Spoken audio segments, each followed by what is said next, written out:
Hello, അപ്പോൾ എല്ലാവർക്കും വീണ്ടും ഒരു പുതിയ വീഡിയോയിലേക്ക് സ്വാഗതം. ഇത് നേരത്തെ എഴുതി കാണിച്ച പോലെ തന്നെ ഏട്ടൻ്റെ ബർത്ത്ഡേ സ്പെഷ്യൽ കുക്കിംഗ് എന്ന് വേണമെങ്കിൽ പറയാം കേട്ടോ. ഇതൊരു 2 ദിവസത്തെ ഒരു കമ്പൈൻഡ് വീഡിയോ ആണ്, പക്ഷേ ഇൻകംപ്ലീറ്റും ആണ്. ഓഗസ്റ്റ് 21, ഓഗസ്റ്റ് 22 ഈ 2 ദിവസത്തെ വീഡിയോസാണ് കേട്ടോ ഇത്. ഓഗസ്റ്റ് 22 ആയിരുന്നു ഏട്ടൻ്റെ ബർത്ത്ഡേ. സെയിം ഡേ തന്നെ നമ്മൾ ഫസ്റ്റ് ടൈം യൂട്യൂബിൽ ലൈവ് വന്നിട്ടുണ്ടായിരുന്നു. ഒരു 1.5 മണിക്കൂർ ലൈവ് ഉണ്ടായിരുന്നു കേട്ടോ. എനിക്ക് ഒരുപാട് സന്തോഷമുണ്ട്. സ്റ്റാർട്ടിങ് മുതൽ എൻഡ് വരെ എൻ്റെ കൂടെ നിന്ന് എന്നെ കമൻ്റ് ഇട്ട് സപ്പോർട്ട് ചെയ്ത് എൻ്റെ കൂടെ നിന്ന് ഓരോരുത്തർക്കും ഒരുപാട് സന്തോഷമുണ്ട്. കാരണം നിങ്ങൾ അപ്പുറേ നിന്നിട്ട് കമൻ്റ് ഇട്ട് എന്നെ സപ്പോർട്ട് ചെയ്തില്ല എന്നുണ്ടെങ്കിൽ 1.5 മണിക്കൂർ ആ ഒരു ലൈവ് നീണ്ടു പോവില്ലായിരുന്നു. സോ ഇനിയും ഞാൻ ആ സപ്പോർട്ട് എക്സ്പെക്റ്റ് ചെയ്യുന്നു. കൂടെ ഉണ്ടായിരിക്കണം. ഒരുപാട് സന്തോഷം. ഒരുപാട് നന്ദി. അപ്പോൾ ഇനി എന്തായാലും നമുക്ക് നമ്മുടെ കുക്കിങ്ങിലോട്ടേക്ക് കിടക്കാം. ഞാൻ ഓൾറെഡി തന്നെ പിറ്റേ ദിവസത്തേക്ക് വേണ്ടിയിട്ട് അപ്പത്തിന് അരച്ച് മാറ്റി വെച്ചിട്ടുണ്ട്. പിന്നെ നമ്മൾ ഒരു 1/2 kg ബീഫാണ് വാങ്ങിച്ചിട്ടുണ്ടായിരുന്നേ. അതുകൊണ്ട് നമുക്ക് ബീഫ് സ്റ്റൂ ഉണ്ടാക്കണം, കറി ഉണ്ടാക്കണം, ഒരു കട്ട്ലേറ്റും ആക്കണം. ബീഫ് ഞാൻ വേവിക്കാൻ വേണ്ടിയിട്ട് വെച്ചിട്ടുണ്ട്. കട്ട്ലേറ്റിന് വേണ്ടിയിട്ടുള്ളത് നമ്മളങ്ങനെ വേവിക്കില്ല, ഫ്രൈ ചെയ്തെടുക്കണം. സോ കുറച്ച് പെപ്പർ പൗഡർ, ഉപ്പ്, കറി മസാല ഇട്ടിട്ട് ഞാനൊന്ന് കുറച്ച് നേരം മാരിനേറ്റ് ചെയ്യാൻ മാറ്റി വെച്ചിട്ടുണ്ട് കേട്ടോ. ഇത് നമ്മളുടെ സ്റ്റൂവിന് വേണ്ടിയിട്ടാണ്. പൊട്ടറ്റോ, ക്യാരറ്റ്, ബീൻസ് വേവിച്ച് വെച്ചിരിക്കുന്നതിൽ നിന്നും കുറച്ച് ബീഫും കൂടി എടുത്തിട്ട് കുറച്ച് ഉപ്പും വെള്ളവും കൂടെ ചേർത്ത് ഒരു വിസിൽ ഏൽപ്പിക്കുന്നുണ്ട് കേട്ടോ. ഒരു വിസിലാകുമ്പോഴത്തേക്കും വെജിറ്റബിൾസൊക്കെ നല്ലപോലെ വെന്ത് കിട്ടിക്കോളും. ഇത് നമ്മളുടെ സ്റ്റൂവിന് വേണ്ടിയിട്ടാണ്. നമ്മൾ കോക്കനട്ടിൻ്റെ പൗഡറാണ് വാങ്ങിച്ചിട്ടുള്ളത്. അപ്പോൾ കുറച്ച് വെള്ളം ഒഴിച്ചിട്ട് ഞാൻ 1-ാം പാലും 2-ാം പാലും ഒന്നും എടുക്കുന്നില്ല, ഒരു ഒറ്റ പാലാക്കിയിട്ടാണ് എടുക്കുന്നത്. ഇത് നമ്മളുടെ ബീഫ് കറിക്ക് വേണ്ടിയിട്ടാണ്. അത് ഇന്ന് രാത്രി എടുക്കാൻ വേണ്ടിയിട്ടാണ് കേട്ടോ. ചപ്പാത്തിക്ക് വെളിച്ചെണ്ണ ഒഴിച്ചു, ഒരു സവാള സ്ലൈസ് ചെയ്തിട്ട് കൊടുക്കുന്നുണ്ട്. പിന്നെ അതിനുള്ളിലേക്ക് നമ്മൾ ഇഞ്ചി, വെളുത്തുള്ളി, പച്ചമുളക് ചതച്ചതും കൂടെ ആഡ് ചെയ്ത് കൊടുക്കുക. ഈ സമയമായപ്പോഴത്തേക്ക് നമ്മളുടെ സ്റ്റൂവിൻ്റെ വെജിറ്റബിൾസൊക്കെ റെഡി ആയിട്ടുണ്ടായിരുന്നു. അപ്പോൾ അടുപ്പിൽ പാൻ വെച്ചു. പിന്നെ ഞാൻ ഇന്ന് നെയ്യാണ് കേട്ടോ യൂസ് ആക്കുന്നത്. അല്ലാത്ത ദിവസങ്ങളിൽ ഞാനിങ്ങനെ സ്റ്റൂ ഉണ്ടാക്കുമ്പം നെയ്യൊന്നും യൂസ് ആക്കാറില്ല, ജസ്റ്റ് വെളിച്ചെണ്ണയിലാണ്. പക്ഷേ ഓഫ് കോഴ്സ് ഇന്ന് ഒരു സ്പെഷ്യൽ ഡേ ആണല്ലോ, അതുകൊണ്ട് തന്നെ നമ്മൾ നെയ്യാണ് കേട്ടോ യൂസ് ആക്കുന്നത്. സ്പെഷ്യൽ ഡേയ്സിൽ മാത്രമാണ് ഞാൻ സ്റ്റൂ ഉണ്ടാക്കുമ്പോൾ നെയ്യ് യൂസ് ആക്കാറുള്ളൂ, അല്ലെങ്കിൽ വെളിച്ചെണ്ണയാണ്. അപ്പം നെയ്യ് ഒഴിച്ച് അതിനുള്ളിലേക്ക് നമ്മളുടെ ഹോൾ സ്പൈസസ് ഇട്ട് കൊടുത്തിട്ട് കുറച്ച് സവാള, ഇഞ്ചി, പച്ചമുളക്. ഞാൻ വേപ്പില വാങ്ങിക്കാൻ വേണ്ടിയിട്ട് മിസ്സായതുകൊണ്ട് ഇന്ന് ഒരു കറിയിലും വേപ്പിലയില്ല കേട്ടോ. അത് വഴഞ്ഞ സമയം കൊണ്ട് നമുക്കിത് ബീഫ് കറിക്ക് വേണ്ടിയിട്ട് എല്ലാ മസാലാസും ആഡ് ചെയ്യുക.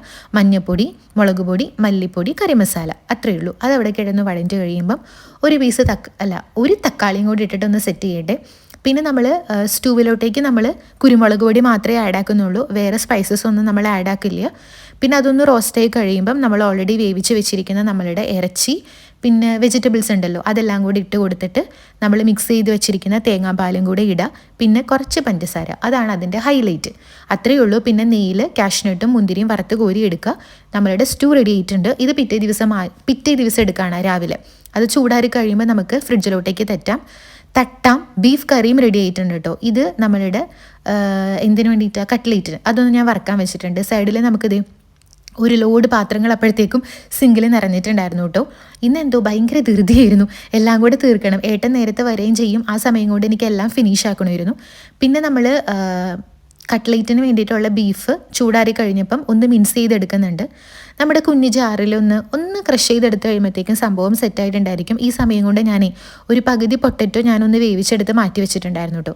പിന്നെ ബീഫ് വറുത്ത് സെയിം വെളിച്ചെണ്ണയിലോട്ടേക്ക് ഒരു സവാള നല്ല നൈസാക്കി കുരുകുരുന്ന് അരിഞ്ഞതും ഇഞ്ചിയും പച്ചമുളകും കൂടെ ഒന്ന് മൂക്കാൻ വേണ്ടിയിട്ട് വെക്കുക.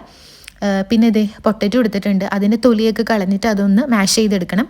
പിന്നെ നമ്മൾ കുരുമുളക് പൊടി ഇട്ട് കൊടുക്കുന്നുണ്ട് കേട്ടോ. അതുപോലെ തന്നെ നമ്മളുടെ കറി മസാല, മല്ലിപ്പൊടി സംഭവങ്ങളൊന്നും ഇത് ആഡാക്കില്ല. ഇത് എൻ്റെ കുഞ്ഞാൻ്റിയുടെ റെസിപ്പിയാണ് കേട്ടോ. ഞാൻ ഇതുവരെ കഴിച്ചിട്ടുള്ളതിൽ ഇത്രയും ടേസ്റ്റിൽ ഞാൻ ഒരു കട്ട്ലേറ്റും കഴിച്ചിട്ടില്ല. അത് ആരുണ്ടാക്കിയതാണെങ്കിലും എവിടെ നിന്ന് ഉണ്ടാക്കിയതാണെങ്കിലും കുഞ്ഞാൻ്റി ഉണ്ടാക്കി തരുന്ന ആ ഒരു ബീഫ് കട്ട്ലേറ്റിൻ്റെ ടേസ്റ്റ് ഞാൻ വേറൊരു സ്ഥലത്തുനിന്നും കഴിച്ചിട്ടില്ല. അതുകൊണ്ട് ഞാൻ എപ്പോഴും കുഞ്ഞാൻ്റി ഉണ്ടാക്കുന്ന പോലെ തന്നെ ഫോളോ ചെയ്യാൻ വേണ്ടിയിട്ട് ശ്രമിക്കാറുണ്ട്. അത്ര കണ്ട് 100% സക്സസ് ആവില്ലെങ്കിലും എനിക്ക് ഇഷ്ടമാണിത്. പിന്നെ നമ്മൾ നമ്മുടെ പൊട്ടറ്റോയുടെ മിക്സിലോട്ടേക്ക് അതെല്ലാം ചേർത്ത് വെച്ചിട്ട് ചൂടാറി കഴിയുമ്പം കട്ട്ലേറ്റിൻ്റെ രൂപത്തിലാക്കിയിട്ട് ഞാനൊരു ടിഷ്യൂലൊക്കെ പൊതിഞ്ഞിട്ട് ഞാൻ ഫ്രിഡ്ജിലോട്ടേക്ക് തട്ടും. ഇതും പിറ്റേ ദിവസം രാവിലെ എടുക്കാനാണ്. ഇങ്ങനെ ആക്കി വെച്ച് കഴിഞ്ഞാൽ നാളെ രാവിലെ എഴുന്നേൽക്കുമ്പോൾ ഈസിയാണല്ലോ. വെറുതെ മുട്ടയിലും അതുപോലെ തന്നെ ബ്രെഡ് ക്രംസിലും നമുക്ക് വറുത്തെടുത്താൽ മതിയല്ലോ.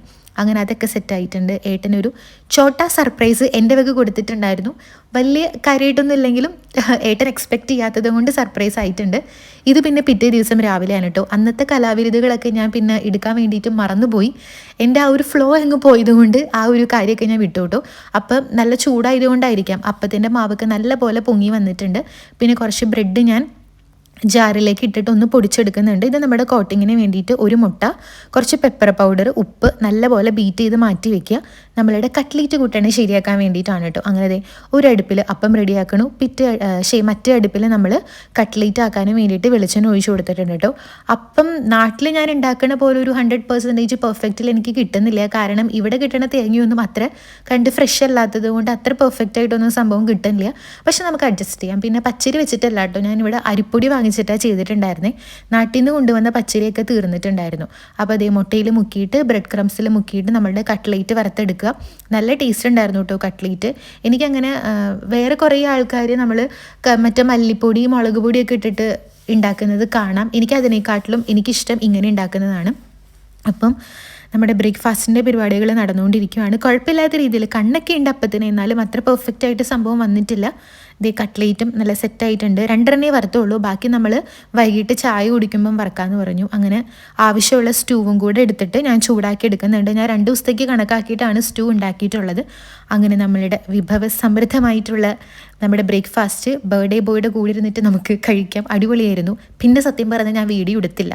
ഇനി കഥ നിങ്ങൾ കേട്ടോ. ഇത് ഡിന്നറാണേ. പിന്നെ നിങ്ങൾ കണ്ടുവല്ലോ, ഞാൻ ഉച്ചയ്ക്ക് ഉള്ള വീഡിയോസ് രാവിലത്തെ ബ്രേക്ക്ഫാസ്റ്റിൻ്റെ സംഭവങ്ങൾ കഴിഞ്ഞിട്ട് പിന്നെ ഞാൻ വീഡിയോ എടുക്കാൻ വേണ്ടിയിട്ട് മറന്നുപോയി. ബിരിയാണിയൊക്കെ ഉണ്ടാക്കി കഴിഞ്ഞപ്പോഴാണ് സത്യം പറഞ്ഞു കഴിഞ്ഞാൽ ഞാൻ വീഡിയോ എടുത്തിട്ടില്ലല്ലോ എന്ന് ആലോചിച്ചിട്ടുണ്ടായിരുന്നേ. അങ്ങനെ ബിരിയാണിയും ചിക്കൻ കറിയും ഒക്കെ സെറ്റായിട്ടുണ്ടായിരുന്നു. പിന്നെ സത്യം പറഞ്ഞാൽ അന്നാണ് ലൈവിന് വരണ്ടായിരുന്നത്. അപ്പോൾ അതുകൊണ്ട് ഭയങ്കര വെപ്രാളമായിരുന്നു, വേഗം തീർക്കണം. ഇവിടുത്തെ 7 മണിക്കായിരുന്നു നമ്മൾ വന്നിട്ടുണ്ടായിരുന്നത്. 6:30 ആകുമ്പോഴത്തേക്കും എനിക്ക് സെറ്റ് ചെയ്തിട്ട് ഇരിക്കണം എന്നൊക്കെ, കുളിച്ച് കുട്ടപ്പിയായിട്ട് സെറ്റ് ചെയ്തിട്ട് ഇരിക്കണം എന്നൊക്കെയായിരുന്നു. അതുകൊണ്ട് എല്ലാത്തിനും ഭയങ്കര ധൃതിയായിരുന്നു. അതുകൊണ്ട് അത് കഴിഞ്ഞിട്ട് ഒന്നും ഞാൻ എടുത്തിട്ടുണ്ടായിരുന്നില്ല. അതുകൊണ്ട് എനിക്കറിയാം ഇതൊരു ഇൻകംപ്ലീറ്റ് ആയിട്ടുള്ള വ്ലോഗാണ്. പക്ഷെ ഒന്ന് അഡ്ജസ്റ്റ് ചെയ്യണേ. പിന്നെ വൺസ് എഗെയിൻ അന്ന് ലൈവിൽ വന്ന് എന്നെ സപ്പോർട്ട് ചെയ്ത എല്ലാവർക്കും 1000 നന്ദി. വീണ്ടും ആ സപ്പോർട്ട് ഞാൻ പ്രതീക്ഷിക്കുന്നു. അപ്പോൾ നമുക്ക് അടുത്ത വീഡിയോയിൽ കാണാം. Bye bye.